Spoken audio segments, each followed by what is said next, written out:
बिस्मिल्लाहिर्रहमानिर्रहीम। 10वीं क्लास का ब्रिज कोर्स का टेस्ट नंबर 3 हम हल करने जा रहे हैं। आखिर तक ये देखिए, इसमें हमने हर क्वेश्चन को बखूबी तरीके से हल किया है। चलिए हल करते हैं। ये इंग्लिश टेस्ट का आंसर है। Question number 1, develop a story with the help of the following beginning, suggest a suitable title. एक शुरुआती सेंटेंसेस दिए गए हैं, इसकी मदद से हमको एक कहानी अपनी क्रिएटिविटी के लिहाज से इसको बनाना है और उसको एक अच्छा सा टाइटल भी देना है, मुनासिब टाइटल भी देना है। Once there was a poor boy, एक बार एक गरीब लड़का था। हिज नेम वॉज दिनेश, उसका नाम दिनेश था। ही हैड नो, अब आपको यहाँ से अपनी क्रिएटिविटी बताकर कहानी को डेवलप करना है।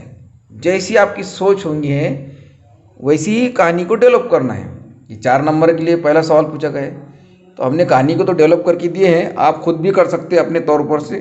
तो देखिए ये कहानी कैसे हमने डेवलप करके दिए हैं। This is the story we completed and we also give a suitable title to it. Service to man is service to God. इंसान की खिदमत खुदा की खिदमत है।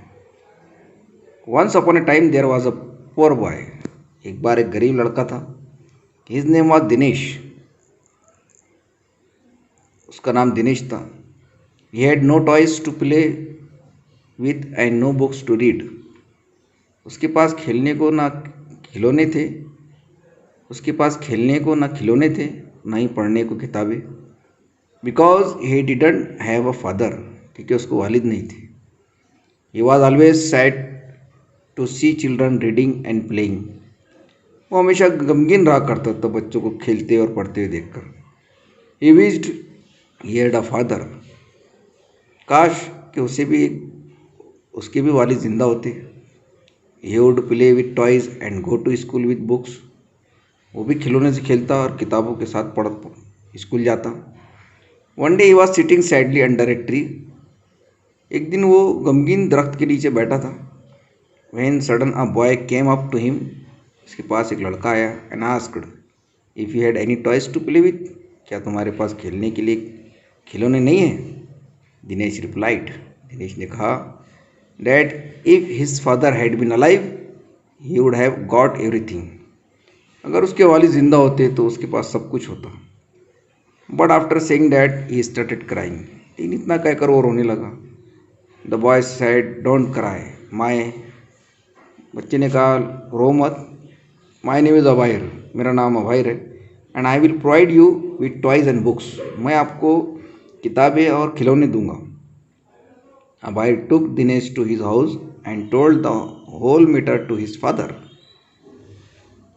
उसके वालिद को पूरा मामला सुनाया। अबायर्स फादर इनकरेज्ड दिनेश, अबायर के वालिद ने दिनेश की हौसला अफजाई की एंड सेड, कहा we will provide you with toys and books, हम आपको किताबें देंगे। We will provide you toys and books, खिलौने और किताबें देंगे। You will even be sent to school, तुम्हें स्कूल भी भेजा जाएगा। Abayer's father also praised Abayer, Abayer के वालिद ने अबायर की तारीफ भी की।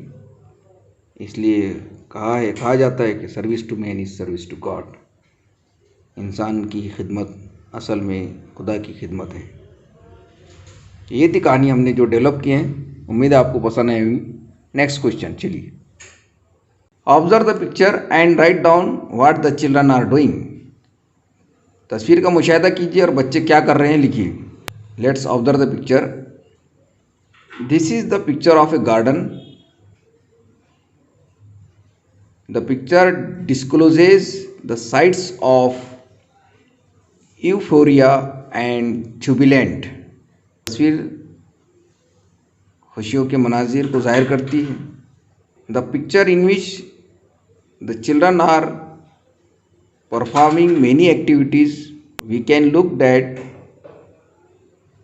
a girl who is sitting under a tree is reading her book. She is enjoying her reading. We can see that a girl is swinging we can see that a boy sits on a branch of the tree and he is watching the sights through the binocular. We can see a girl sit under a tree and she is painting, and the two boys are playing with their toys. All the pictures is full of ecstasy, joyousness.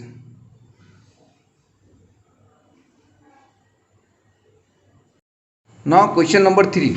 Identify a quotation and an idiomatic expression from the below sentences and write down. मंदर gel में से हमको 2 जुमले दिए गए हैं, उसमें से हमको एक कोटेशन पहचानना है और इडियोमेटिक एक्सप्रेशन को पहचानना है और उसको लिखना है।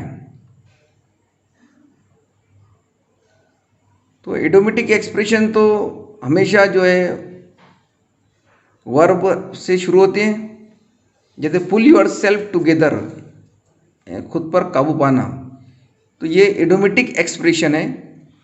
और जो सेंटेंस कॉमा, इन्वर्टेड कॉमा के दरमियान लिखी जाती है वो कोटेशन कहलाते हैं। तो पहला जुमला लिखकर पुल योर सेल्फ टुगेदर, इसको पूरा लिखकर उसके सामने आपको इडियोमेटिक एक्सप्रेशन लिखना है। और जो इन्वर्टेड कॉमा में लिखी हुई बात है, live as if you were to die tomorrow, जियो तो जो ऐसा जियो जैसे कल आपको मरना हो, तो ये कोटेशन है, किसी की कही हुई बात है, तो इसको लिखकर उसके सामने कोटेशन लिखना है। तो एक इडियोमेटिक एक्सप्रेशन है और एक कोटेशन है। तो इसके अंदर इसका यूज़ नहीं दिया गया है, ऐसा कुछ नहीं है कि इसका यूज़ करके बताओ करके, सिर्फ आइडेंटिफाई करना है आपको। तो वैसे मैं बता देता हूँ, ये दूसरा कॉल जो है गांधी जी का है और पहला जो है पुल योर सेल्फ टुगेदर यानी टू कंट्रोल योर सेल्फ, अपने आप को काबू पाना। We must put ourself together when we get anger, ऐसा जवाब लिख सकते हैं। अगर इस्तेमाल कर रहता तो मैं बताता था आपको, लेकिन यहाँ पर इस्तेमाल नहीं बताया, आइडेंटिफाई बताया सिर्फ। चलिए आगे बढ़ते हैं। Write a dialogue between you and your mother about making tea. Mummy चाय बना रही है किचन में, अब आपकी बातचीत हो रही है, तो कैसी बातचीत होगी चाय बनाते वक्त, चलिए हम बताते हैं आपको। Dialogue between mother and me about making tea. Hi, अस्सलाम वालेकुम मम्मी। मदर, वालेकुम अस्सलाम बेटा। Are you making tea? Mother, yes. I also want to learn how to make tea. Mother, okay. Take 2 cups of water. Pour the water into the pot. Aye, 2 cups water will be too much. Mother, you and me will drink. Oh, I forgot. You will drink too. Ha ha ha. Mother, put the pot on oven and switch on it. Aye, okay mom, I put it on the oven.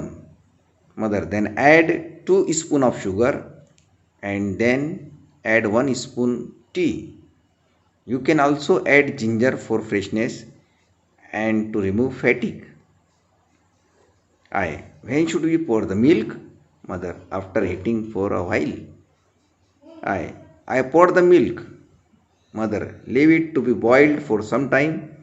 When you smell the scent of tea, then your tea is ready. Aye, now I can smell the scent. Mother, now strain the tea into 2 cups. Strain यानी छानना। Now strain the tea into 2 cups and enjoy the tea. Thanks mom. तो ये थी हमारी conversation between mother and me चाय बनाने के लिए। आपको पसंद आई होंगी। Question number 4, read the passage carefully and paraphrases the underline words phrases. Underline किए वर्ड का पैराफ्रेजेस करना है, बदलना है, आसान जुबान में करना है उसको। I like the poem for the very reason that anyone else would like it for its humour. I also like the poem because the poet enhances the exaggeration तो एग्जैक्शन की बजाय आप हाइपरबोल भी लिख सकते हैं या ओवर स्टेटमेंट भी लिख सकते हैं। Overstatement with seemingly, convincing की जगह आपको लिखना है परसुएडिंग,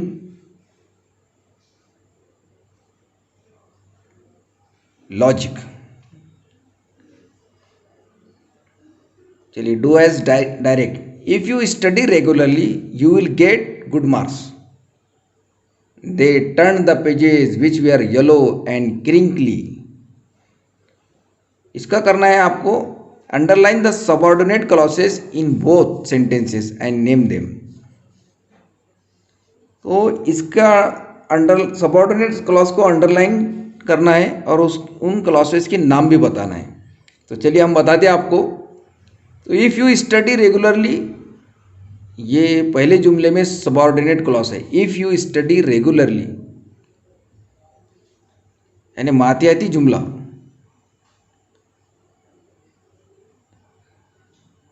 इसको अंडरलाइन करना है। और ये जो क्लॉज है एडवर्ब क्लॉज ऑफ टाइम है। You will get good marks, regularly, adverb clause of time. दूसरा है they turn the pages which were yellow and crinkly. इसका जो सबऑर्डिनेट क्लॉज है वो है which were yellow and crinkly. इसको अंडरलाइन करना है, which were yellow and crinkly तक। और यह है एडजेक्टिव क्लॉज। Adjective clause. चलिए, मैथिल्डे सॉ सम ब्रेसलेट्स, इसका पेसिवाइज करना है। तो सम bracelets were seen by Mathilde. The story was told by the writer. डिवाइस इस तरह बनेगा, the writer told the story. She likes to sing songs, underline infinitive. तो टू सिंग को अंडरलाइन करना है। टू सिंग, गाना, इसको अंडरलाइन करना है, ये इन्फिनिटिव है। Playing violin is the best hobby. इसमें जेरंड पहचानना है। प्लेइंग, ये जेरंड है। Playing violin is the best hobby, तो प्लेइंग को अंडरलाइन करना है, ये जेरंड है। तो उम्मीद है आपको समझ में आया होगा। इसको लिख लीजिए, प्रैक्टिस कीजिए और वीडियो को लाइक और शेयर सब्सक्राइब ज़रूर कीजिए। चलते हैं, अस्सलाम वालेकुम, अल्लाह हाफिज़।